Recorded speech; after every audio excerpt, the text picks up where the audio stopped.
Hello friends, എല്ലാവർക്കും വീഡിയോയിലേക്ക് സ്വാഗതം. ഇന്ന് നമ്മൾ വെള്ളരിക്കയും കൈതച്ചക്കയും കൊണ്ട് ഒരു കിടുക്കാച്ചി ഐറ്റം ഉണ്ടാക്കുകയാണ്. അപ്പോൾ നമുക്ക് പെട്ടെന്ന് തന്നെ വീഡിയോയിലേക്ക് കിടക്കാം. അങ്ങനെ നമ്മുടെ വെള്ളരിക്കയുടെ തൊലിയെല്ലാം കളഞ്ഞ് വൃത്തിയാക്കി ചെറിയ കഷ്ണങ്ങളാക്കി കഴുകിയെടുത്തതാണ്. ഇനി നമുക്കിതൊരു കുക്കറിലേക്ക് ഇട്ട് കൊടുക്കാം. അതിനുശേഷം 4 പച്ചമുളക് നെടുകെ കീറിയതാണ്, അതും കൂടി നമുക്ക് ചേർത്ത് കൊടുക്കാം. ഇനി നമുക്കിതിലേക്ക് പാകത്തിന് ഉപ്പും കൂടി ചേർത്ത് കൊടുക്കാം. അതിനുശേഷം 1/4 സ്പൂൺ മഞ്ഞൾപ്പൊടി ചേർത്ത് കൊടുക്കാം. ഇനി നമുക്ക് 1/2 കപ്പ് വെള്ളം കൂടി ഇതിനകത്തേക്ക് ഒഴിച്ചു കൊടുക്കാം. ഇത് നല്ലതുവണ്ണം നമുക്കൊന്ന് വേവിച്ചെടുക്കണം. 3 വിസിൽ വരെയൊക്കെ നമുക്ക് അടിച്ച് കഴിയുമ്പോൾ നല്ലതുവണ്ണം വെന്ത് കിട്ടുന്നതാണ്. അപ്പോൾ നമുക്കിനി വേവിച്ചെടുക്കാം. നമ്മുടെ വെള്ളരിക്ക വേവുന്ന സമയം കൊണ്ട് നമുക്കിതിൻ്റെ അരപ്പൊന്ന് കൂട്ടിയെടുക്കാം. ഞാനിവിടെ അരമുറി തേങ്ങ എടുത്തിട്ടുണ്ട്. സമാനം വലിപ്പമുള്ള ഒരു തേങ്ങയാണ്. ഇതിലേക്ക് നമുക്ക് 1/4 സ്പൂൺ ചെറിയ ജീരകം ചേർത്ത് കൊടുക്കാം. അതിലേക്ക് 1/4 സ്പൂൺ മഞ്ഞൾപ്പൊടി കൂടി ചേർത്ത് കൊടുക്കാം.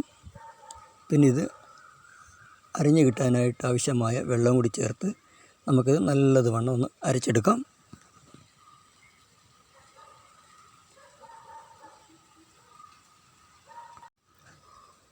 അങ്ങനെ നമ്മുടെ വെള്ളരിക്ക ഇവിടെ നല്ലതുവണ്ണം വെന്ത് വന്നിട്ടുണ്ട്.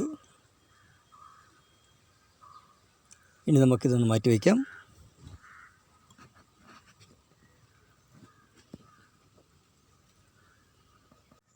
ഇനി നമുക്കൊരു ഉരുളി അടുപ്പത്ത് വെക്കാം.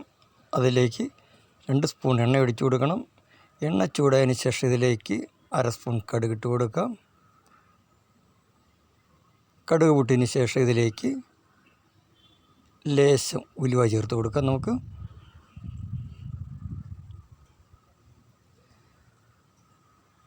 അതിനുശേഷം 4 വറ്റൽമുളക് 2ആയിട്ട് മുറിച്ചത് അതും കൂടി ഇട്ട് കൊടുക്കാം. 2 തണ്ട് കറിവേപ്പില ഇട്ട് കൊടുക്കാം. ലേശം ഇഞ്ചി വെളുത്തുള്ളി ചെറുതായിട്ട് അരിഞ്ഞതാണ്, അതും കൂടി നമുക്ക് ചേർത്ത് കൊടുക്കാം. ഇനി ഒന്ന് വഴറ്റി കൊടുക്കാം. ഇത്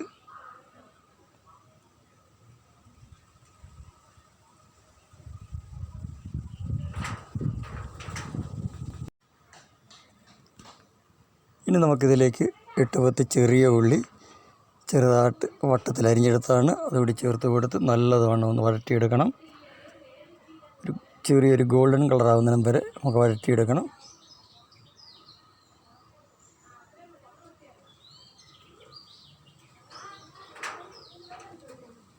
ഇതിവിടെ ചെറിയൊരു ഗോൾഡൻ കളറായിട്ടുണ്ട്. ഇനി നമുക്കിതിലേക്ക് 1 നുള്ള് മഞ്ഞൾപ്പൊടി ചേർത്ത് കൊടുക്കാം.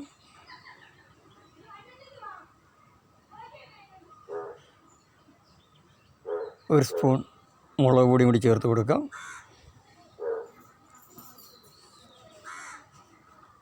ഇതിൻ്റെ പച്ചമണം മാറുന്ന വരെ നമുക്കൊന്ന് വഴറ്റിയെടുക്കാം.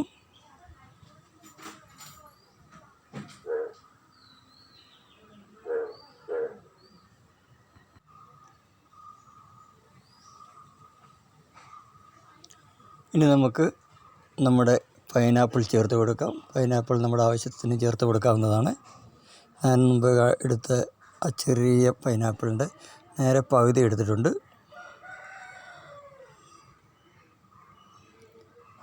അതും കൂടി ഒന്ന് നല്ലതുവണ്ണം ഒന്ന് ഇളക്കിയതിന് ശേഷം ഇതിലേക്ക് നമ്മൾ നേരത്തെ വേവിച്ച് വെച്ചിരിക്കുന്ന നമ്മുടെ വെള്ളരിക്ക ചേർത്ത് കൊടുക്കാം.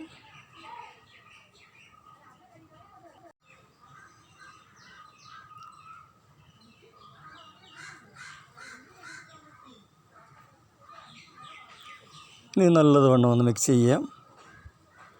അതിനുശേഷം അല്പസമയം കൂടി വേവിക്കണം. വേവിച്ചതിൻ്റെ വെള്ളമൊക്കെ ഒന്ന് വറ്റി വരണം.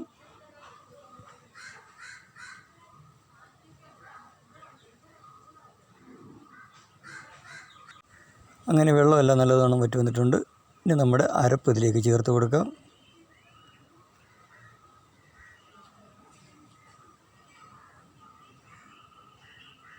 ആ ജാറും കൂടി കഴുകി അതിലെ വെള്ളം കൂടി നമുക്ക് ഇതിലേക്ക് ചേർത്ത് കൊടുക്കാം.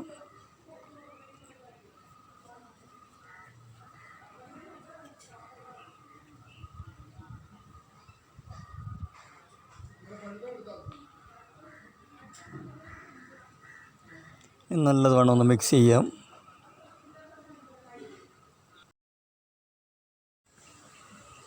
ഇനി നമുക്കിതിലേക്ക് പാകത്തിന് ഉപ്പ് ചേർത്ത് കൊടുക്കാം.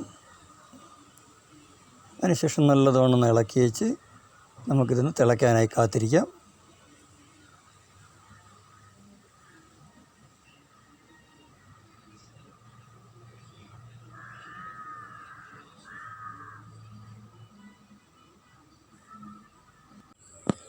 ഇപ്പോൾ ഇതിവിടെ നല്ലതുവണ്ണം തിളച്ച് വന്നിട്ടുണ്ട്. ഇനി നമുക്കിതിലേക്ക് അരക്കപ്പ് തൈര് ചേർത്ത് കൊടുക്കണം.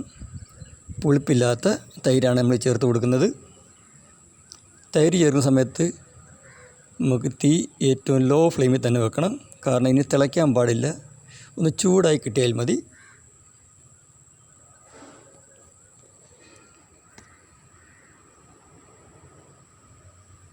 നല്ലതുവേണം ഇളക്കി എല്ലാം ചെറുതായിട്ടൊന്ന് ചൂടാകുമ്പോൾ നമുക്കിത് ഓഫ് ചെയ്യണം.